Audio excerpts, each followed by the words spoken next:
Hello everyone, this is Dawn over at Plot Chronicles. I want to tell you about a really good historical fiction book I read. Let's get started and talk about it. It's called Necessary Lies by Diane Chamberlain. First time I've ever read this author, and I highly recommend this book. I'm not sure the exact rating I'd give it, but definitely probably like a 4.5 or so. The reason why, and I'm going to tell you why. I liked it. It read so well that I thought it was a true story, but it's based on a true story or true things that happened. I'm going to get right into it, but I think you'd like it, and I want to read more of Diane Chamberlain's books because I think she's an excellent author. But basically, this took place in 1960. I love period pieces, in North Carolina. And during that time, they had mandated sterilizations, or they called it, I might be pronouncing this word wrong, eugenics, okay?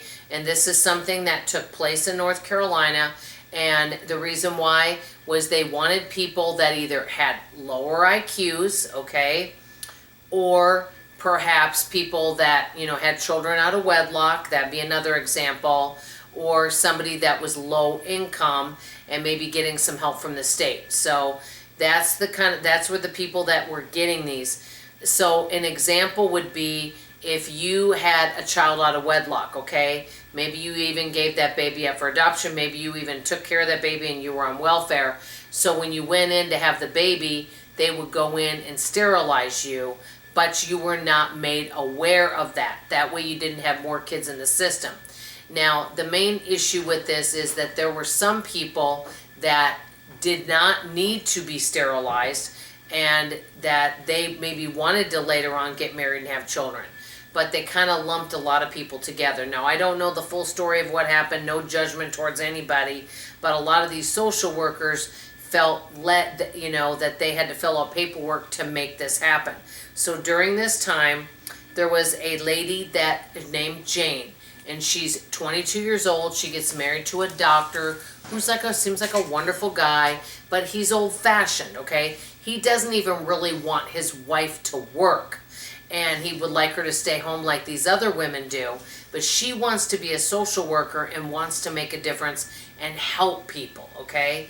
The issue is she brings her work home because she gets so invested in people's lives. I'm sure you've heard this before, that if you're a doctor, it's hard to leave that at the office. I mean, some people find a hard time leaving any work at the office and they bring it home with them, okay? And that can really affect your family life, and I can imagine this, so I don't want to seem like I'm just siding with Jane in here because the whole situation would be difficult all around. It seems like what is the answer to all this, right?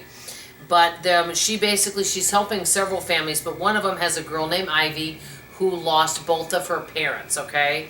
And Ivy is like, maybe 15 years old, trying to take care of the grandma. I think they work out in the field, and she has a sister, I think that's a year or 2 years older, that has some kind of some mental illness and special needs, things like that. And this girl had a child out of wedlock, and she's trying to kind of care for all these people. This little lady named Ivy, she has epilepsy, so that's, so she's got a lot going on, a lot on her plate, some really challenging situations, and it's a very interesting story. But the story is about how is Jane handling this? Is she the right person for this job?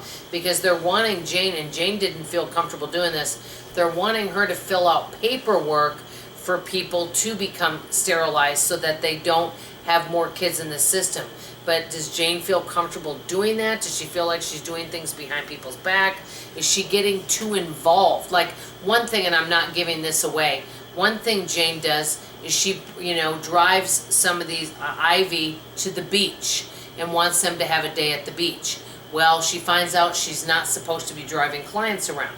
She's getting too involved in their life rather than keeping it professional. And that's one of the challenges, and it's affecting her marriage at home, and it's all about this eugenics program. And the neat thing I like about the story is that it goes into the future to find out what happens. So I think it's an excellent story. Do you guys like historical fiction?